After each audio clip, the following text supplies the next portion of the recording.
Nesausa, neperkepta, tobulai iškepta krūtinėlė. Sultis bėga tiesiog.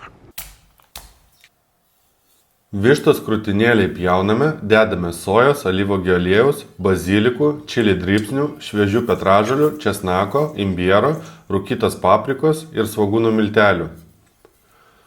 Spaudžiame laimo sulčių, druskinam, pipidinam ir paliekame marinuotis. Airfryerėje kepame maždaug 25 minutės 180 laipsnių temperatūroje.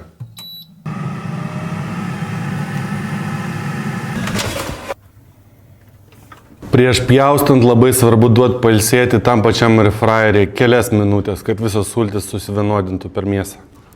Truputį alyvuogių aliejaus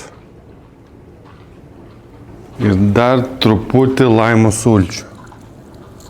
Iškepimo lygis mūsų. Ui! Va čia tai džiūsi.